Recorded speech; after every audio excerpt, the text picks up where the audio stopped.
best of both worlds. Didn't we have like the 12? What were the closest? I don't know. The numbers could have been skewed. At the end of the year, it needs to reflect. Whenever 500 leads throughout the course of a year comes in, it needs to show. If we had 500, let's say if we had 300 of them coming in times 12%, that'd be 36. That'd be 36 conversions. I don't know. I'm just making up that number. But I can tell you, if we get to 12%, that is a very high number. If we get over 10%, that is a very high number. So what do you think happens if you get to 12? What are some things we could do if we got to 12%? Amanda, hey, I appreciate you being committed. What could happen if we went to 12%? If we went from 7.5 to 12, that's almost a double. What do you think we could do then? That's exactly right. We could get more of it. That would be the purpose. So that's why we need to do it. KK, hello. Happy Wednesday. I got to start stretching. So was there any IB? Why am I flashing, Van? It's my fault, though. I don't know. He's flashy. I'm very flashy. Why am I stretching? Go. Get my game right, man. Got to get. The last time me and Weatherman played golf, I lost every damn ball in the bag by the 9th hole. Every one of them. Like every tee, it was going off into the wilderness every single time. Happy Hump Day. Thank you, Danny Nicole.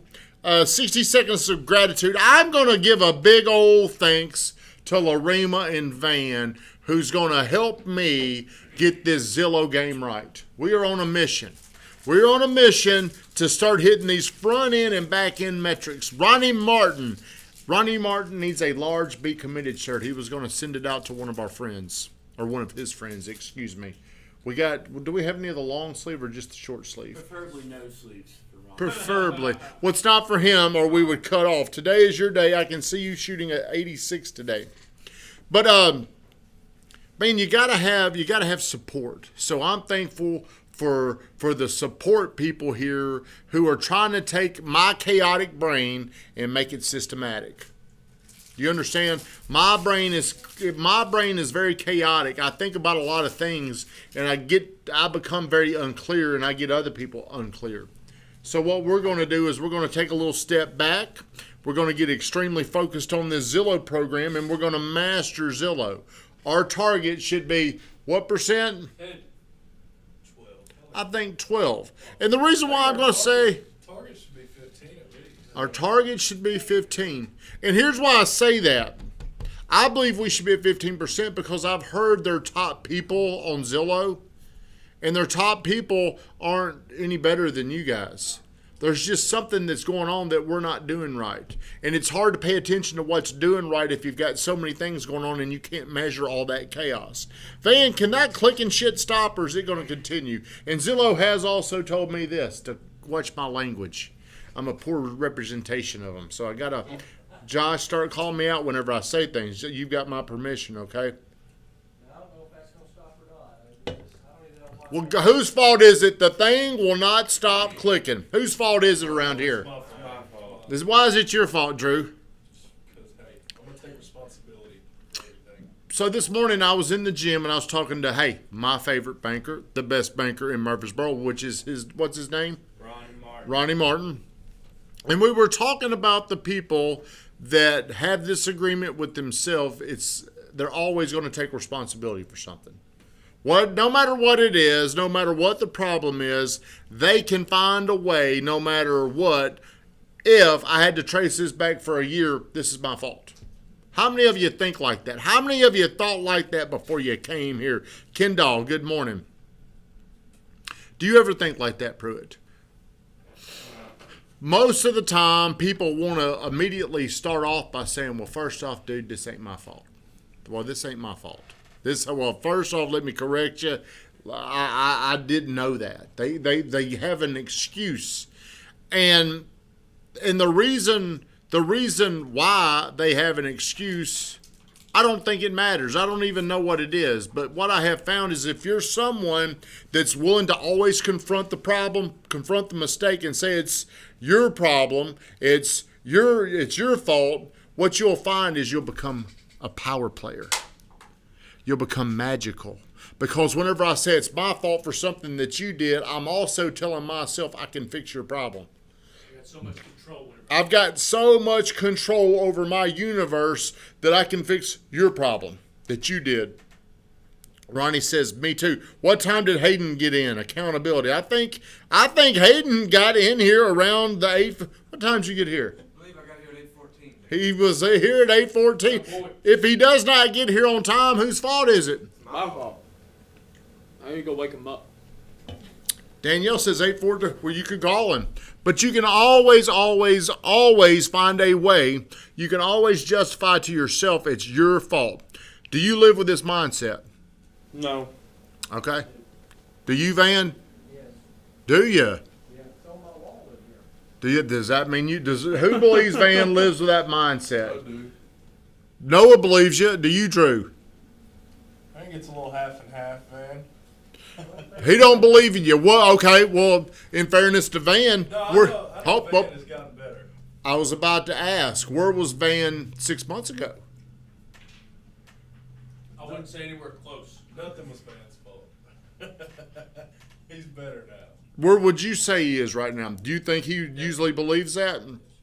Now, I've been saying this to Van for over a year, but he heard somebody else say it, and he adopted that guy's saying over mine. What did he do to convince you that his way was better than mine, Van?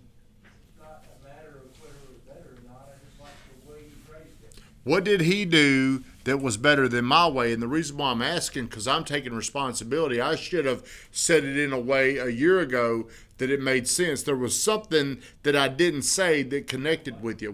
How do you think he made you? How do you think he got you to get committed to this belief? I don't know. That's a great question. I don't know. Thank you, Van. I don't know how to answer that, honestly.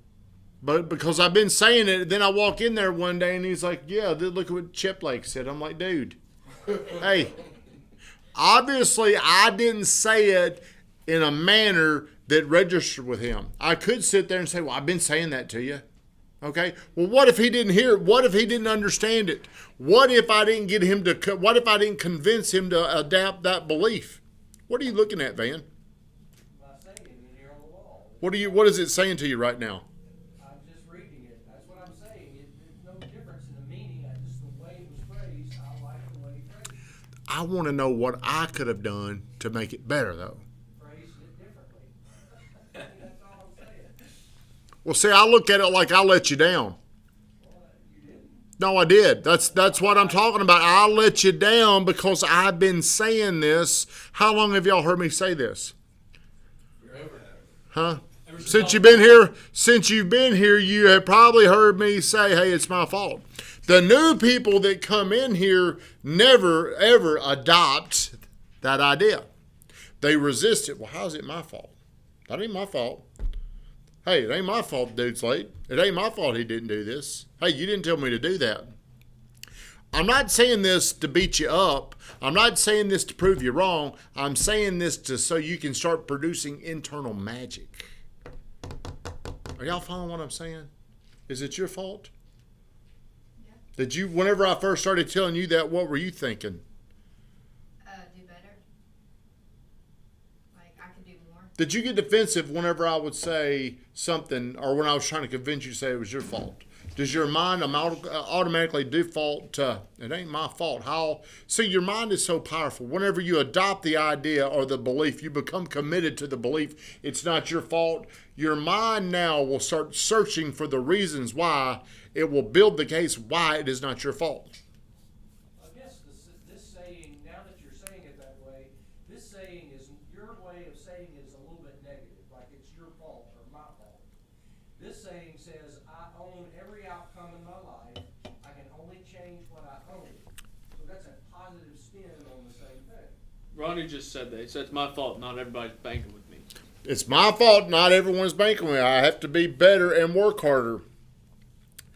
We're coming back to that, Van. See, whenever you take those high levels of response, because I've heard Ronnie in the past say whenever he didn't get a client, we sent somebody to him, something didn't happen, he's always said, I didn't do something. I didn't do something for them to feel like the value was there. So therefore they made the decision to move on without me.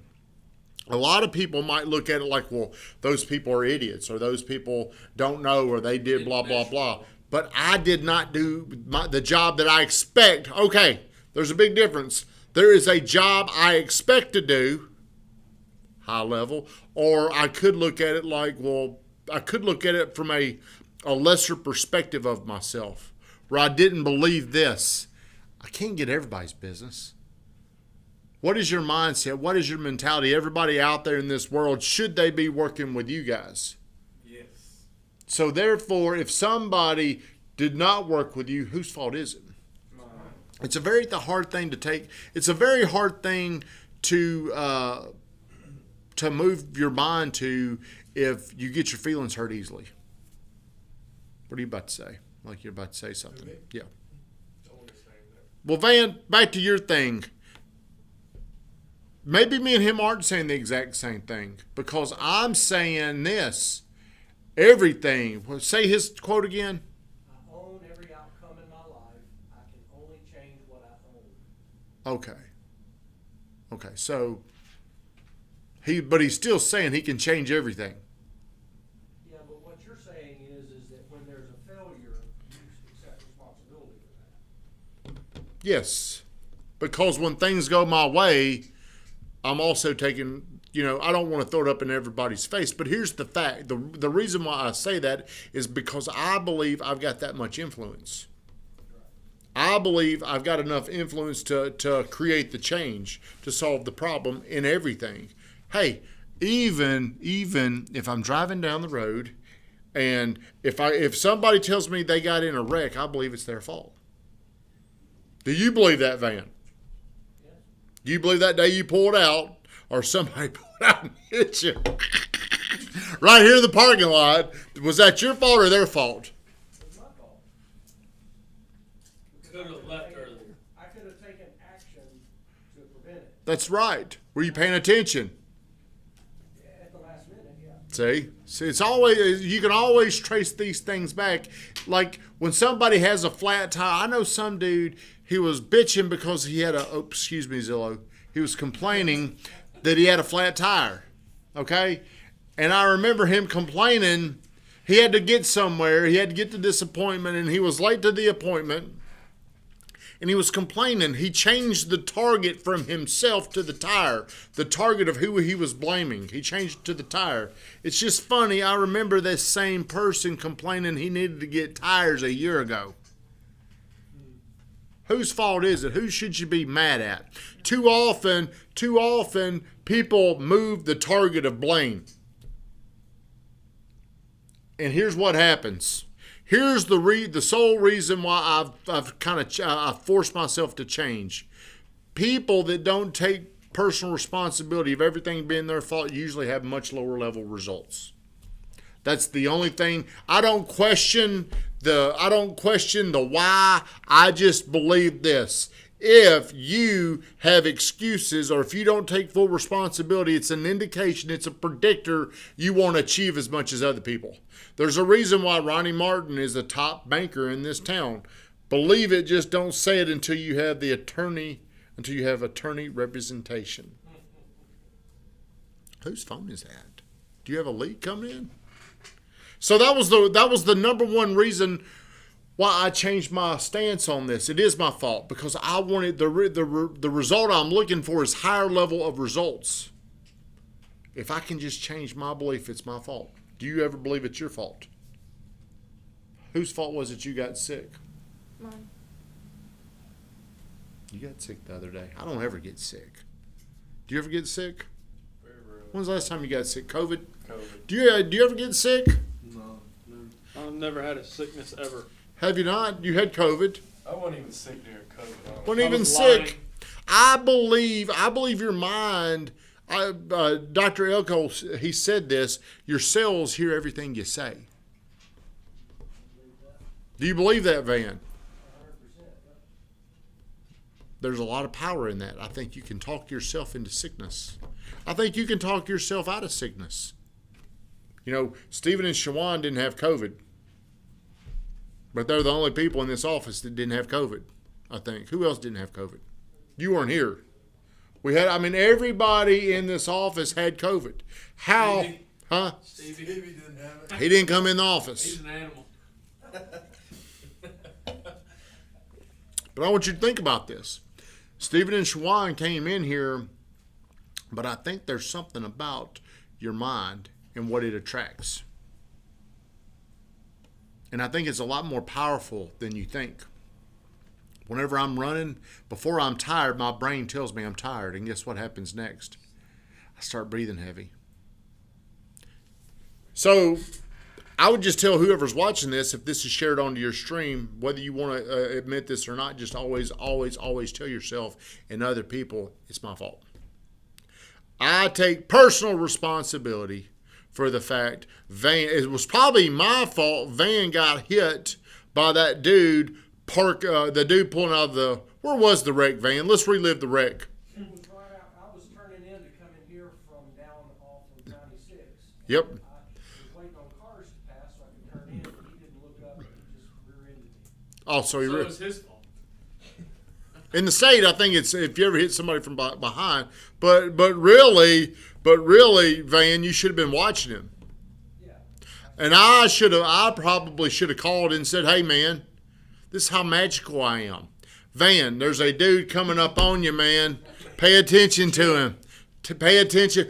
I'm telling you, when you start thinking this unreasonable about life, you become a magician. Have a great day.